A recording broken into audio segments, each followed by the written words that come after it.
15,000 రూపాయలు రైతు భరోసా ఇస్తామని, కౌలు రైతులకు 15,000 ఇస్తామని, మరి అదేవిధంగా రైతు కూలీలకు 12,000 ఇస్తామని, మహాలక్ష్మి పథకం కింద 2,500 రూపాయలు ఇస్తామని చెప్పేసి, ఇంద్రమ్మ ఇండ్లు, తెలంగాణ ఉద్యమకారుల కింద స్థలాలు, అదేవిధంగా పెన్షన్ 4,000 పెంచుతామని, మరి అదేవిధంగా వికలాంగుల పెన్షన్ 6,000 చేస్తామని చెప్పేసి, మరి 200 కరెంట్ యూనిట్లు ఫ్రీ ఇస్తామని, అదేవిధంగా గ్యాస్ సబ్సిడీ 500 రూపాయలకే గ్యాస్ సప్లై చేస్తామని చెప్పేసి, మరి ఉచిత బస్సు ఇస్తామని చెప్పేసి, మరి ప్రతి విద్యార్థి 18 ఏళ్ళు దాటినటువంటి విద్యార్థులకు స్కూటీ ఇస్తామని, అదేవిధంగా నిరుద్యోగులకు 4,000 నిరుద్యోగ వృత్తి ఇస్తామని, మరి అదేవిధంగా విద్యార్థులకు మరి విద్యా గ్యారంటీ కార్డు కింద 5 లక్షల రూపాయలు ఇస్తామని చెప్పేసి ఆ రోజు చెప్పడం జరిగింది.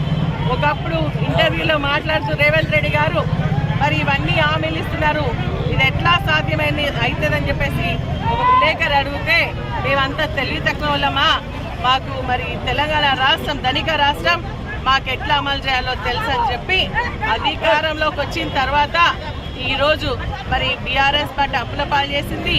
మరి ఈరోజు మరి ఖజానా ఖాళీ ఉంది, చేయలేకపోతామని చెప్పడం నిజంగా సిగ్గుచేటైనటువంటి విషయం అని చెప్పేసి కూడా తెలియజేస్తా ఉన్నాను. నిన్న మాట్లాడుతూ మరి ఉమ్మడి రాష్ట్రంలోనే బాగుంది అని చెప్పేసి ఒక తెలంగాణ ముఖ్యమంత్రి మాట్లాడుతున్నాడంటే ఇంతకంటే సిగ్గైనటువంటి విషయం ఏదైనా ఉందా అని చెప్పేసి నేను అడుగుతా ఉన్నా. ఈరోజు మీకు చేతగాక, ప్రభుత్వాన్ని ఏ విధంగా నడపాలో తెలియక, ఇచ్చినటువంటి గ్యారెంటీలు అమలు చేయడానికి చేతగాక ఈరోజు ఇవన్నీ మీరు మాట్లాడుతున్నారని చెప్పేసి సందర్భంగా తెలియజేసి చెప్పిండ్రు. వృద్ధులకు వితంతులకు వాళ్ళకి ఆ రోజు మీరు ఏం చెప్పిండ్రు, మేము 4,000 రూపాయల పెన్షన్ ఇస్తామని చెప్పిండ్రు.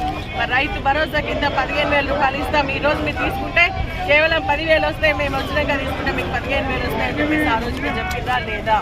మరి కానీ మీరు ఎందుకు అమలు చేయట్లేదు?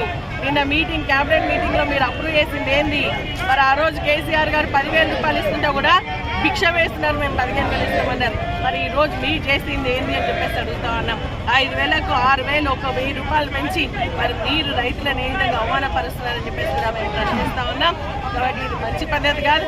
మీరు ఇస్తామన్నటువంటి 15,000 రూపాయల రైతు భరోసా ఇవ్వాల్సిందే.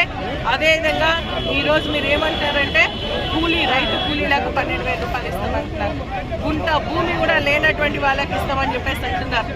ఉపాధి హామీ పథకం చేసేటువంటి ప్రతి ఒక్కరికి ఇవ్వాలని మేము డిమాండ్ చేస్తా ఉన్నాం. ఎందుకంటే ఈరోజు రైతు ఎవరైతే చనిపోతే ఆ కుటుంబానికి 5 లక్షల రూపాయల ఎక్స్ప్రెషన్ వస్తుందన్న ఆలోచనతో మరి ఒక్కొక్క కుటుంబంలో చిన్న చిన్న 1 గుంట 2 గుంటలు కూడా రిజిస్ట్రేషన్ చేసుకునేటువంటి సందర్భాలు ఉన్నాయి. కాబట్టి ఉపాధి హామీ పథకం పనిలో పనిచేసినటువంటి ప్రతి ఒక్కరికి కూడా మరి ఈరోజు రైతు కూలీ కింద 12,000 రూపాయలు ఇవ్వాలని చెప్పేసి కూడా మేము డిమాండ్ చేస్తూ ఉన్నాం. ఆ రోజు ఉచిత బస్సు వచ్చినప్పుడు మరి ఆటో కార్మికులకు అన్యాయం జరుగుతుందని చెప్పేసి మరి సంవత్సరానికి 12,000 రూపాయలు ఇస్తామన్నారు. మీరు అధికారంలోకి వచ్చి సంవత్సరం 13 నెలలు అవుతున్నా కూడా వేయలేదు. ఆటో కార్మికులకు కూడా మరి 15,000 రూపాయలు ఇవ్వాల్సిందిగా మేము కూడా డిమాండ్ చేస్తూ ఉన్నాం.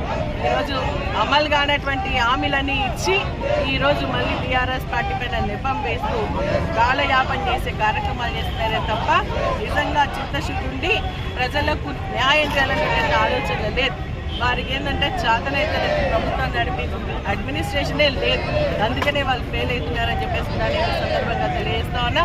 కాబట్టి ఏది ఏమైనా ఈరోజు మీరు ఇచ్చినటువంటి 6 గ్యారెంటీలు 420 హామీలు ఖచ్చితంగా నెరవేరాల్సిందే. ఆటో కార్మికులకు 10,000 ఇవ్వాల్సిందే. మరి 6 గ్యారెంటీల భాగంగా విద్యా వికాస్ అవార్డు గ్యారంటీ కార్డు ఏదైతే 5 లక్షల రూపాయలు ఉందో ఇంతవరకు ఊసేలేదు, అది కూడా ఇవ్వాలని చెప్పేసి, నిరుద్యోగులకు 4,000 రూపాయలు కూడా ఇవ్వాలని చెప్పేసి మేము డిమాండ్ చేస్తూ ఉన్నాం. మరి అదేవిధంగా ఇంకా ఈరోజు మేము బీఆర్ఎస్ పార్టీ నాయకత్వంగా మరి కేటీఆర్ గారు, హరీష్ రావు గారు మాట్లాడుతూ వాళ్ళని ఎత్తి చూపిస్తూ ఉంటే వాళ్ళపైన కేసులు పెడతా ఉన్నారు. ఈరోజు ఈడీ ఆఫీస్ కూడా వెళ్తున్నటువంటి సందర్భంలో వాళ్ళను లోపలి కూడా పంపించకుండా అడ్డుకునేటువంటి ప్రయత్నం చేస్తూ ఉన్నారు. భయభ్రాంతిలో గురి చేయాలని చెప్పేసి మరి ఆ విధంగా ప్రయత్నం చేసినటువంటి సందర్భంలో ప్రజలు గమనిస్తూ ఉన్నారు. ఖచ్చితంగా అవినీతికి ఎటువంటి ఆస్కారం లేనటువంటి ఫార్ములా ఈ సంబంధించినటువంటి కేసులు మరి కేటీఆర్ పైన, ఫోన్ ట్యాపింగ్ కేసులు హరీష్ రావు గారి పైన, విద్యుత్ కొనుగోలు కేంద్రం కేసీఆర్ పైన దీని